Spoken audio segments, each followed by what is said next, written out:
Hello, I'm Monty Wells with Petroglyph, and today I'm going to sit here and sort of explain to you a brief history of the public lands and private property in San Juan County, Utah. As you know, we just got designated a 1.3 million acre national monument that covers about half of our county.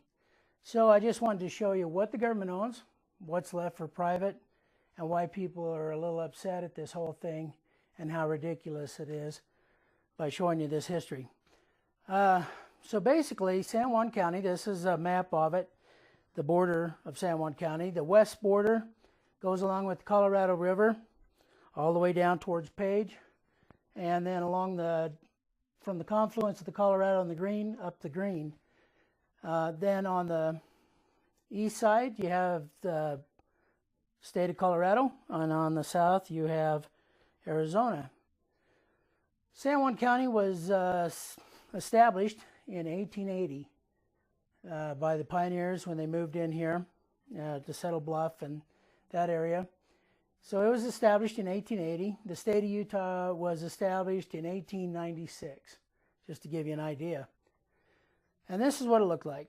There were no other borders or anything, but this is how they set it up, set up the county borders.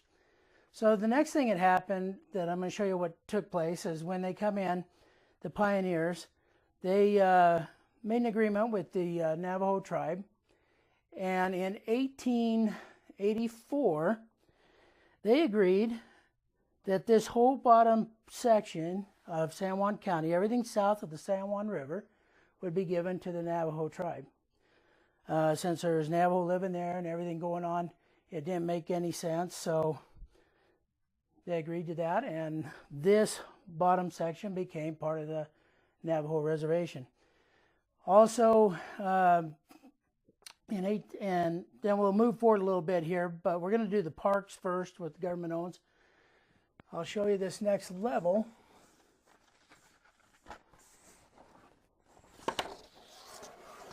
To sort of give you a better idea.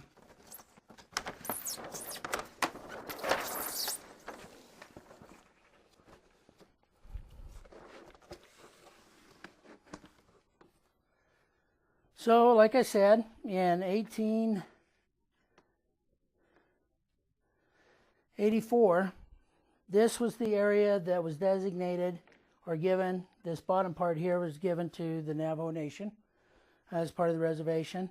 Part of this up here, the Aneth extension, was added in 1905, and the Ute parts here were about late 1800s, early 1900s as well, somewhere in there.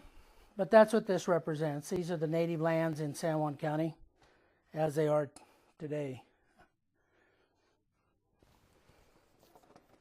The next section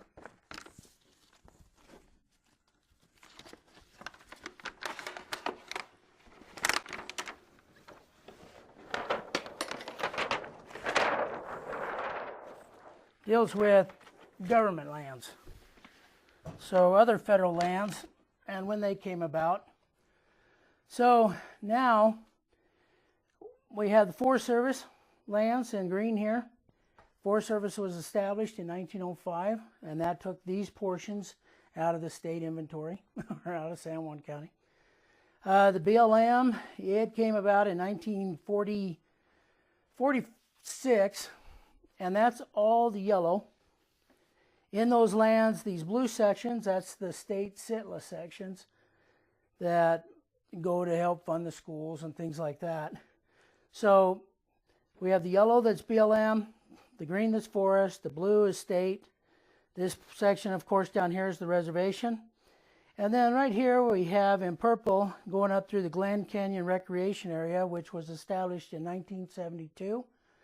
Up here is the Canyonlands Needles District, Island in the Sky, which was established in 1964. And then it was extended again in, I think it was 1970, right in there somewhere. Another part was added on over here. So in the 1970s, after 72, when Glen Canyon was created, this whole section here. This is what the county looked like. We have all the reservation, we have all the federal lands here, all the clear parts out here, though that's private property. That's what's left. Looking at this, it's about 8% of the county was private property. The next, just to give you a little bit more of what's happened in the county over time.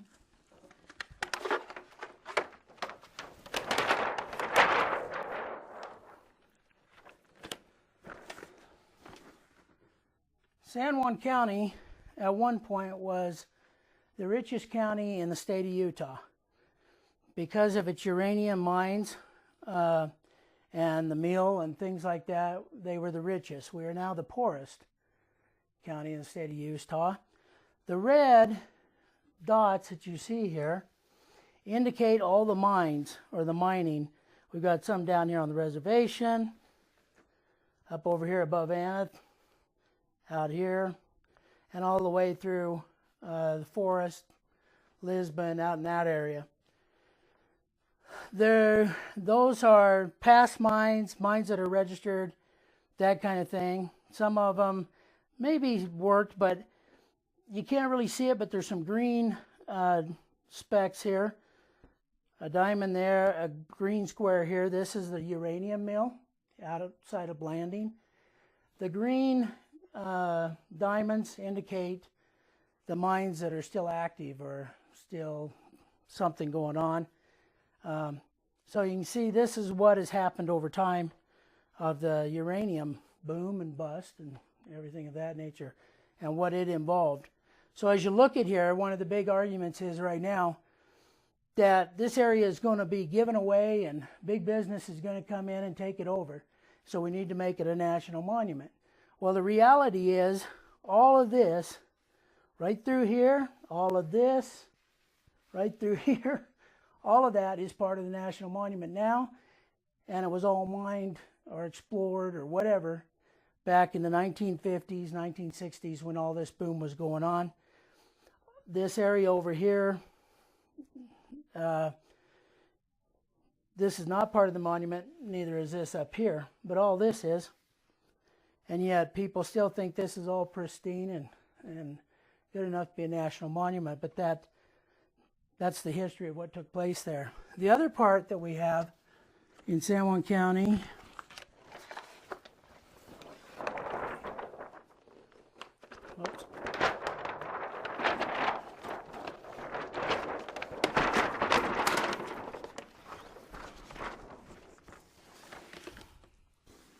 that has been a big part of our history is oil and gas. It's another big industry that really helped the economy here. All the marks here in red are the past and present oil and gas sites. As you can see, the majority of all our oil and gas is on the reservation.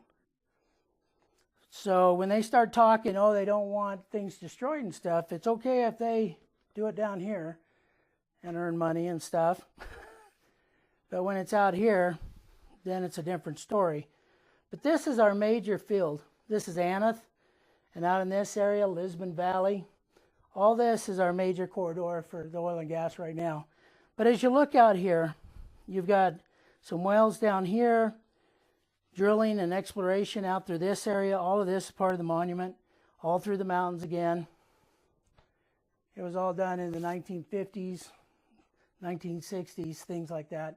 There's nothing up there now because it's not feasible. It just isn't there. So that sort of gives you an idea. Right now, our biggest stuff is right down here, and it's even being shut down because of new regulations, leases not being issued, things of that nature.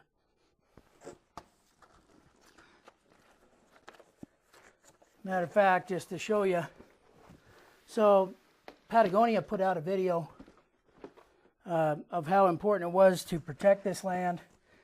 Part of the video was Josh Ewing from Friends of Cedar Mesa going out, walking along. You see him walking along for a ways, and he comes up on this oil rig, you know, a pump.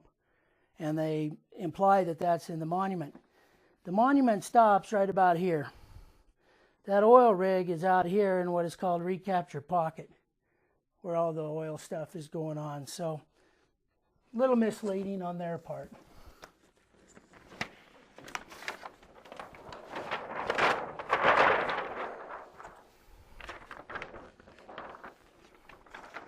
The next industry that we had, along with all this other, with oil and gas and the uranium, was just regular mining claims.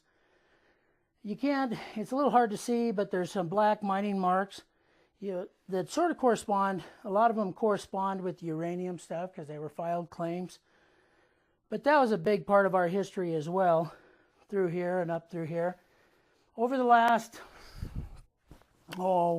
since the 80s about, the Forest Service has gone in and erased all the mining history on the mountain. They've gone in and blown up cabins, destroyed historical shafts that have tracks in them. The last one that I saw them do was in 2004 that had train tracks still in it, or a cart track with a cart in it and stuff. And in the spring of that year, they blew it up, destroyed the road, basically erased it. There's some of it, it's private down on patented ground, but most of that history's been erased up here on the mountain. You won't see it unless you know where you're looking. But that was a big part of our history as well. And that had been going on, you know, the Mining Act was passed in 1872, which made it, the Mining Act was passed in 1872, which authorized people to file claims, to go out and mine them, what the rules were and all that, and that the government couldn't really just come in and mess with you over them. But so we have a big history there, and a lot of the accesses and stuff that you're using, that people are using today to get out into, you know, Elk Ridge and Cedar Mesa, all that stuff is as a result of all of that. This next layer shows you what has happened since all of this. So we had the national parks, we had the reservation, we had the U.S. Forest Service, and we had the BLM. Well, that wasn't quite enough. So in about the 70s, 80s, they came out with wilderness study areas, which they set aside as possible wilderness areas. And until it was decided on by Congress what they'd do with it, it would be treated as wilderness. All the brown here are those wilderness study areas. All this was already taken out of our land, you know, being able to use without restrictions and stuff. The green down here, that is the Grand Gulch primitive area. So Grand Gulch, as a lot of people know, is a canyon system that has a lot of ruins in it, a lot of archaeological history, things like that, neat area. It's controlled by the BLM, and it was so special that they decided to make it a primitive area, which, again, adds more restrictions and stuff to it, to how many can go in and that kind of stuff. That's this area here, so they added that in there along with these wilderness study areas. They also, on part of the forest, which is the Dark Canyon area of the Forest Service, that the Forest Service controls, they created a wilderness area, which is the Dark Canyon Wilderness Area. And it covers Wooden Shoe, all the way up in here, Peavine, the upper part of Dark. Anyway, that's what this black is. That's a wilderness area. So prior to the National Monument, this new monument being passed, this is what the county basically looked like. We had the reservations, all the parks, we had the wilderness study areas, we had the BLM land, we had primitive areas, we had wilderness. We had another national monument here, which is natural bridges. We had Hovenweep National Monuments over here. And so we had a lot of stuff here that's all federally regulated and owned.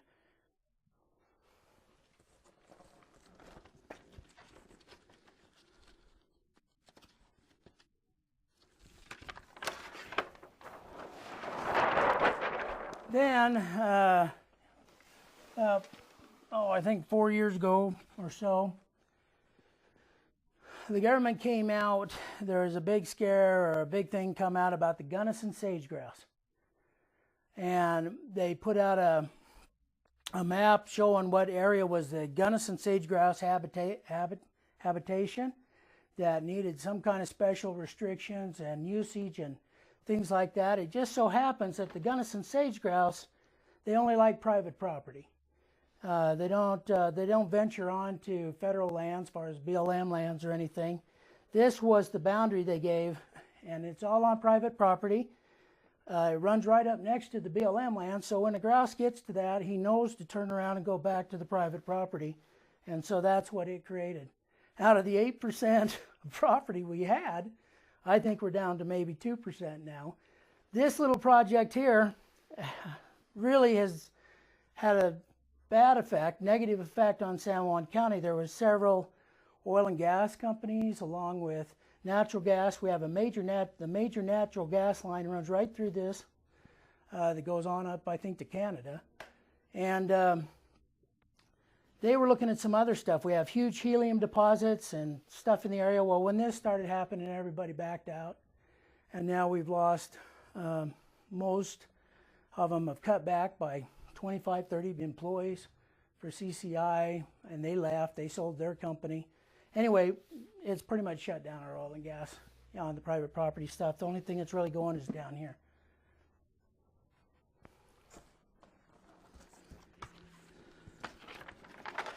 Then in the infinite wisdom of years of the environmental groups trying to achieve a national monument from Red Rock, what was it, Red Rock National Monument, something. Clear back to the 1930s, they wanted a monument here. Finally this year, or last year, December, President Obama, on his way out the door, decided he would designate a national monument in San Juan County because we really just didn't have anything else, I guess.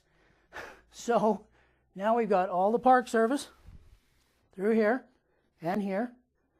All the wilderness study areas and all that was already designated, along with part of the Forest Service, is now incorporated into this national monument.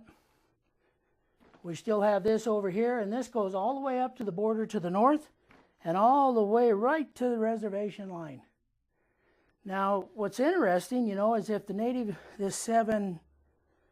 this tribal coalition that isn't from Utah, basically, if they think the reservation, if this is what their heritage is and all this, I'm not sure why we don't have that down here, but we don't. This is 1.3 million acres. So when you look at this in layers of what has happened over time, San Juan County went from an open county, working with Native Americans down here, to probably 96 to 97% of it being all federally owned, federal controls, and now another layer of controls put on top of the BLM's layer, wilderness study areas, wilderness areas, and everything else. This is what has happened. That's why people are upset. Basically, we have a state here that I think the state of Delaware fits in, that has all become a national monument and a federal preserve for people to come and vacation. Unfortunately, there's about 14,000 people that still live here and try to make a living, more than just recreation. But this is what it looks like now. I read a thing just the other day. A person put out an email. They're trying to raise some money to come here and take pictures because this is such a remote area of the country.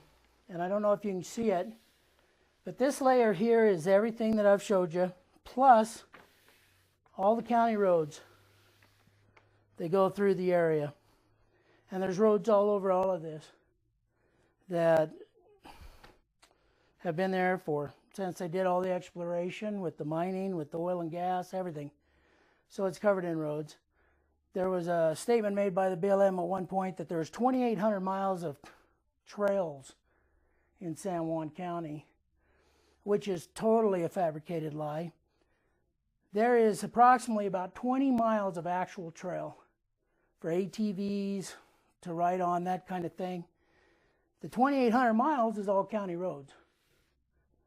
There's only about 28 miles. Cedar Mesa, the only trail that's there that is basically a trail is up Arch Canyon, which is 8 miles one way. So it's a 16-mile round trip. All the other trails on Cedar Mesa are pretty much all just roads that were done. So when they start talking about how ATVs are doing all this, it's all, you know, they're running on county roads and all that kind of stuff, and there's a lot of them. We don't, you know, don't really need more trails. Just need to be able to use the roads we have. But this sort of gives you an idea of the history from 1880, when the Mormon pioneers got here and settled Bluff area and established San Juan County. The first designated road that was ever done in San Juan County, according to the minutes, was the access or road up Recapture Canyon. And if you look at the old 1800 and 1880 maps by USGS, it shows that road going up the canyon as well. And that's been another issue we've been fighting down here, is the closure of that historic road.